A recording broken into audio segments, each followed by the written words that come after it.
Hello and welcome to another special topical podcast from the Honest Football Podcast. And this week and today we are reacting to some big breaking news. And that is the fact that the League One and League Two seasons have been ended early after a vote by the member clubs. What that means is that on an unaggregated points per game ratio, teams will be promoted and relegated with immediate effect, as well as the playoffs being decided as well. So to take you through all of the permutations quickly before we get Craig and Charlie's reaction, let's talk about what that means for League One and League Two. So League One, promoted as champions are Coventry City. They are joined by Rotherham United, who will be playing Championship football next year. The playoffs in the Championship have been confirmed as Wycombe Wanderers v Fleetwood Town and Portsmouth v Oxford United. Relegated, controversially perhaps, Tranmere Rovers, Southend and Bolton, the final two, which we probably knew already. Moving on to League Two. Promoted as champions, Swindon Town. Following up with them is Crewe Alexandra and Plymouth Argyle, which of course the man we interviewed last week will be very happy about, Anthony Sarcevic. Into the playoffs, Cheltenham Town v Northampton Town and Exeter City v Colchester United. And relegated, to be confirmed, Stevenage are in the relegation place at the moment, but Macclesfield, potentially with a third points deduction of the season to come, could be the side that falls out of the Football League. So, lads, your reaction to the fact that the clubs have voted to end these two seasons early? I'm not surprised, to be honest. Obviously, we know how much testing costs every, even just for the Championship clubs. It does cost quite a lot of money. And for them to put it on every week, I think financially it'll hurt them. So them come to an end this early, well, now does make a bit more sense. Charlie? Just one word that I would like to go over a little bit. Unaggregated points per game. So Unweighted was the word. Yeah, but unweighted was the word I meant to say. Yes, correct. But no. So how for people who aren't necessarily familiar with that system, how does that sort of work? And why is there so much hoo-ha from teams like Tranmere and that? Because obviously we've gone to watch Tranmere, fond of the club. However, they're now playing League Two football next season. So yeah, I mean, I've got to be honest. The last month, I've got pretty bored of turning on Sky Sports News and hearing weighted points per game or unweighted points per game, which isn't a conversation that should be had in a professional pyramid. Obviously, the situation comes about in the lower leagues, and again, links to something we mentioned in the non-league episodes and whatever about teams having games called off, bad weather, whatever. And they've all played a different number of games. They've all played against different clubs twice and different teams once. And it just causes a huge chaos where every team can point to something in the football calendar and say, well, that isn't fair because of this. And it has led to pretty acrimonious debates, I think it would be fair to say. Obviously, we've got to talk about the top of League One and Two because both of them were incredibly tight. I mean, League One, Craig mentioned it off camera before we started, Sunderland miss out. They were on the verge. Peterborough miss out after a flying start, you said, Charlie. And I mean, what was there? 1 or 2 points separating a lot of them? No, Peterborough were actually in the playoffs before the unweighted points per game system was in. So they're going to feel really hard done by. But obviously, this is all agreed on all the clubs in the EFL. So obviously, you're going to get clubs that are going to say, no, I don't want this season to be over with a points per game ratio.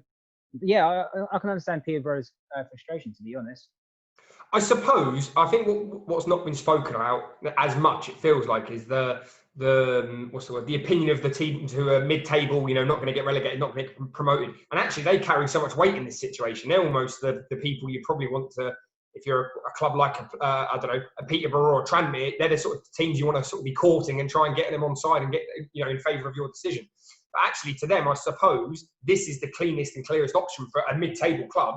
Do you know what I mean? Like for them, it's just right. Season's over. We can just get on for next year. We can start, as you spoke to Anthony about, we can start sorting out contracts now because we know where we are, we know where we're going to be. And I think maybe that got overlooked slightly was actually the power of that middle chunk of the league. And for them, this is probably the easiest situation for them to go through. And they obviously they had an equal vote as much as the other teams did. And maybe that's not been talked about as much, really. So we'll get onto the subject later on, probably the most sort of controversial ones, which are the winners and losers. But I want to ask you first about something that Charlie linked to there. So we need to talk about finances. So as Craig's mentioned, most clubs, if they had carried on the season, will have probably made quite a significant loss. So is it then fair to say that, like Charlie says, for the mid-table clubs that have got nothing to play for the clubs who knew that on this unweighted ratio that was agreed earlier in the day if they voted, they were going to be in the top 6 or it wasn't going to make any difference to them, would they then, they would obviously outweigh the rest of the teams on the vote and they know that that would be the solution. Does that make it impartial? Does that make it as fair as it should be in theory? Is there any other choice? That's a good question too.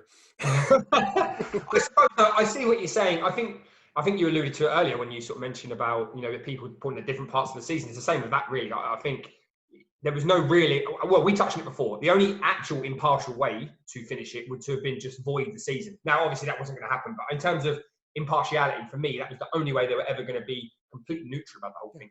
I think any other scenario apart from that was always going to be slightly biased for whichever way you look at it, whether it's a team surviving relegation or vice versa. So I think you're always going to hide into nothing all the time. You're going to either finish the season or keep it going. Well, not hide into nothing, but you're always going to get stick for that from whichever way you look at it. I think the financial implications of that, like you say, I think some teams is maybe a bit of a relief because they know where they are, particularly if they're staying in the league. As we mentioned, I'm not going on about, but contracts and things like that. There's obviously the other side of it of teams that then may be thinking about, like you mentioned earlier, how do we now align with the other leagues? Because you've got to be looking at a team like maybe, for example, Coventry, going up to the Championship, they're going to want to strengthen. Are they going to be looking at teams that are coming down from the Championship and thinking, right, we might have to take player A, B and C, but can they do that because one season's still going on, another one's now...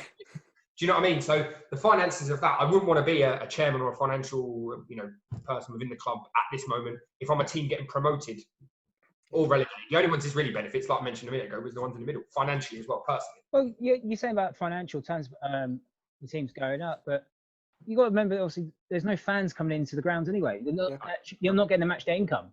So even the teams do get promoted, obviously, I'm assuming, well, they're playing at St Andrews at the moment, Coventry, so obviously the ground will be ready enough. It's good enough for the Championship, and so will Rotherham because they've been a yo-yo club for the last 3-4 seasons. So but you're still not going to get a match income. So where you could say, oh, let's get some, might get some new players, but even the teams in the middle of League One still got to get the money in anyway. So they can't really sign it. Obviously, they can sort of pay us contracts now, as you mentioned, but they can't make any investment.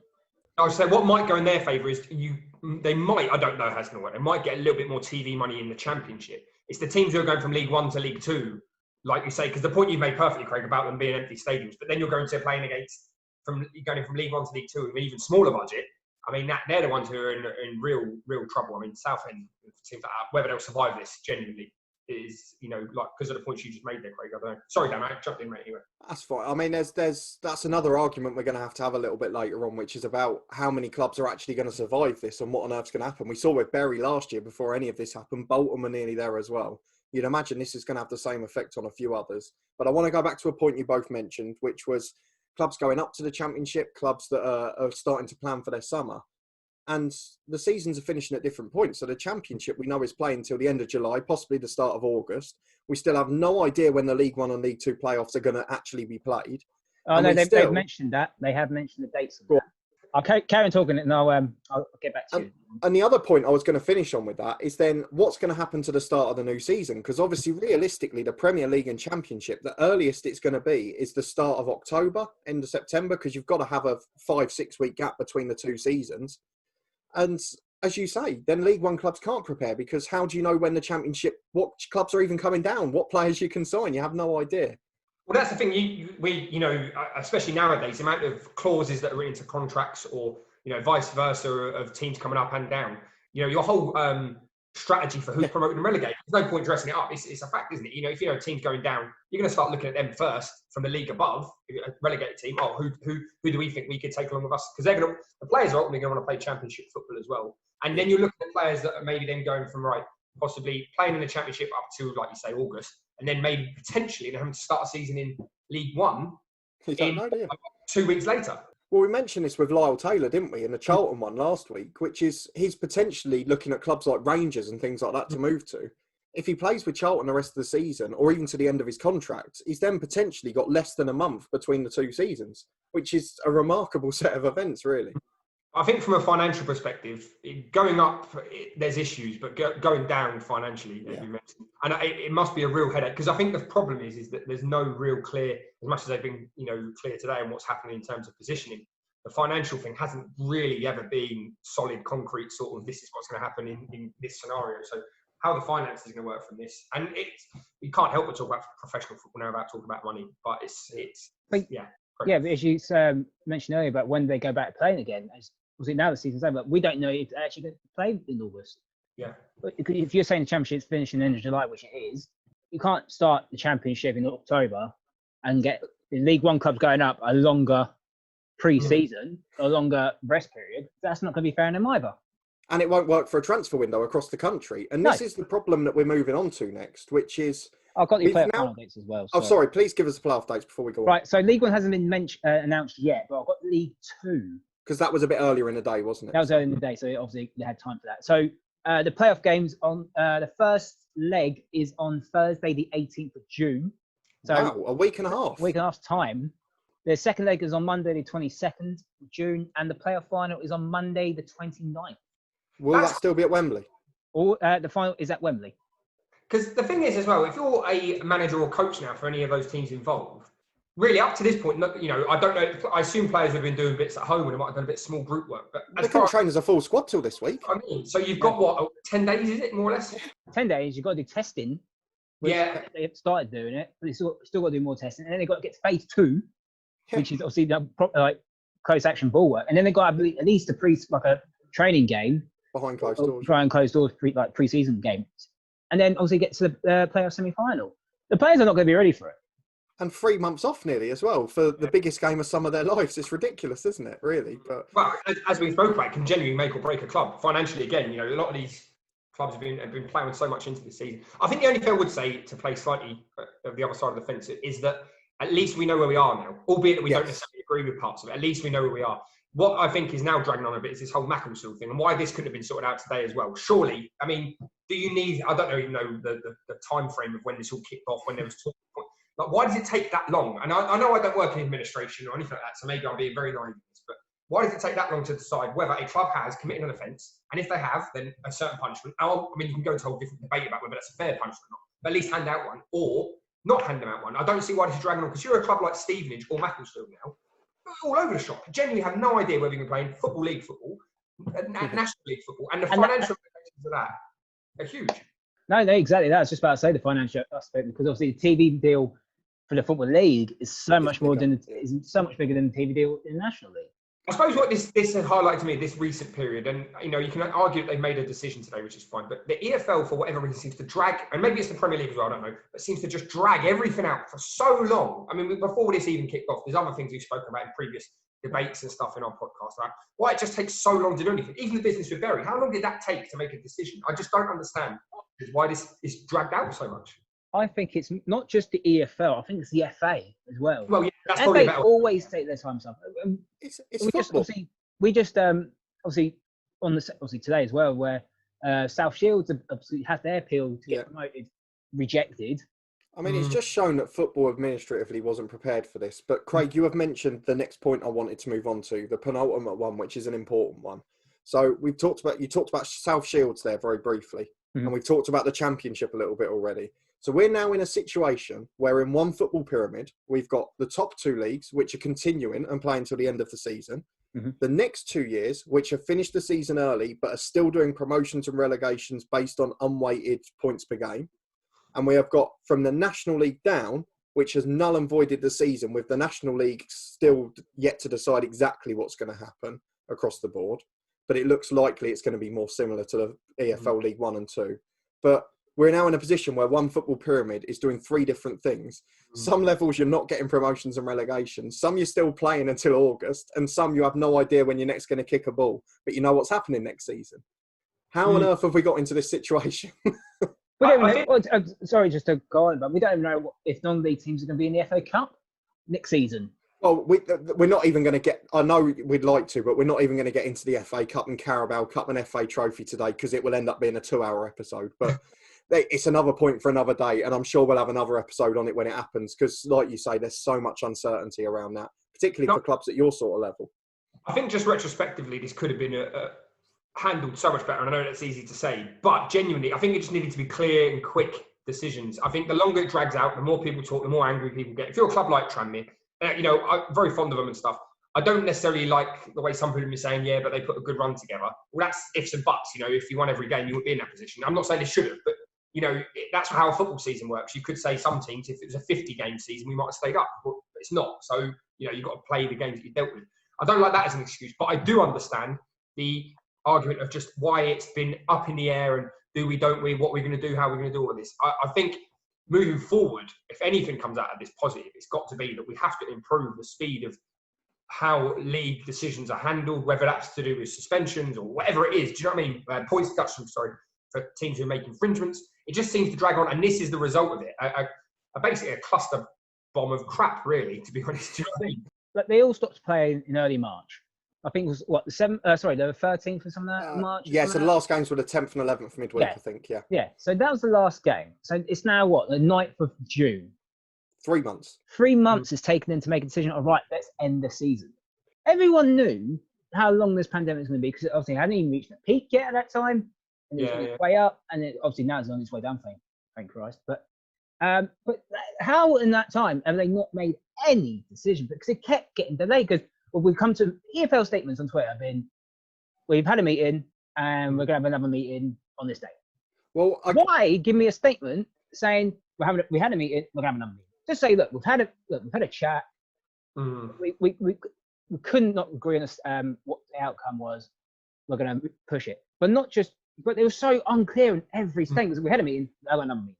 Well, that's the point. I think to link you two together, I think that's the point, Craig. What you're saying then links to what you're saying, Dan, of why we've got 3 separate, completely different outcomes. Is because there hasn't been a clear leadership. Now, like we say, maybe we're bashing the EFL wrongly, and it should be the FA, but someone, whoever that falls, and it must fall on someone's desk. Well, it shows how separate the 3 bits are, doesn't it? That the Premier League, the EFL, and the non-league are so separate. And the FA haven't got any.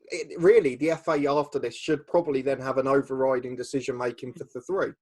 And that's the thing. And I think, unfortunately, because of the dragging of the heels, the dilly-dally, and like you say, the unclear leadership of the whole situation has led to... Money to keep it. Has led to 3 completely different outcomes, which is not, no matter what, whichever way you dress that up, is not fair. You can't, however this plays out and people like it or lump it, it's not been done fair. This whole system hasn't been done fair. So I know we want to make this as topical and factual as possible. So I'm going to ask you 2 quick final questions. So we don't, because we could talk about this all day and there's a risk of it happening. So let me ask you 2 final questions. Despite how long it's taken, and as Craig has mentioned, the sort of unclear messages from the EFL, even the things today where Craig said about League 2 deciding whether they'd resume. And my first response to Craig was, but they already put out a statement saying they weren't going to a month ago, which is just part of the unclear communication. So my first of 2 end questions for you. Despite how long it's taken and how it's been done, do you think the best or fairest decision has been reached for League 1 and 2? No, as what Charlie said earlier, I think everything should have been null and void. Okay, Charlie? I was going to echo that. Outside of voiding the season, I think this is possibly the best of a bad bunch of outcomes that were left, if I'm honest. The thing is, you can say that obviously, Coventry and Swindon won both their leagues, and fair play to them, they were up there. They were the best teams, but it doesn't feel like you won it, if you know what I mean. And that's not in a disrespectful way. It's just it's like Liverpool's Premier League. Like if the season carried on, Liverpool might win the league anyway. But it's even now they've had a massive a 3-month delay to finish off the season. It still doesn't feel like it's a league win. And the same thing for whoever wins the championship as well. It doesn't feel. Yeah, particularly from a fan point of view, you're right. It doesn't feel right. But I will say in their defence, outside of voiding, I don't know what else they could have done, personally. Let's move on to the final question. So obviously the biggest sort of strange thing for me in this is that the problems and the controversy that's been caused by the fact that the clubs vote for the decision, which seems to have caused some sort of upheaval because it's never going to be an impartial decision, is it, or an independent decision?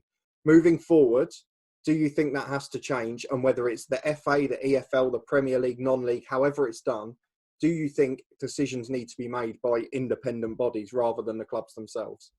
Yeah, I mean, without going into politics, I'm not a fan of dictatorships, but I don't think that the sort of the way that they did it with the clubs, or like you say, everyone's going to have an invested interest, or most clubs are. Sorry, that's unfair to everyone. I think there has to be some sort of committee that make that decision, and that committee has to be made up of people from the various spheres of the football league. So you have a player representative, a club representative. But do you know what I mean? So at the League 1 decision, you have a League 2 club representing the clubs, if that makes sense, because it's no different to them, then, is it? Do you know what I mean? But someone who understands the working of a football club. I think there has to be a a committee of people who are on the ground, who are on there in the day-to-day stuff of running a football club and the impact that can have, and let them make the decision. And then, like it or lump it, at least then you would argue it's been done more fairly than, we're Club A, this scenario suits us, we're going to vote for that, even though we probably don't think it's the right one. Craig, final word for you? I think it's you're damned if you do, you're damned if you don't, if you make these sort of decisions, because also the teams are close to the playoffs and close to in the relegation zone, close to going up. And also, they're all going to vote for let's carry on. Yeah. And also the rest of the teams are going to say no, let's end it now, because obviously it suits them. But if you take that decision away from the clubs are going to moan, because oh no, why don't we get saying it? So if you're damned if you do, and you're damned if you don't. If you're going to if the EFL themselves make that decision, I agree with you. I do think the EFL do need to make decisions, but I think they should have the more majority vote than what clubs do.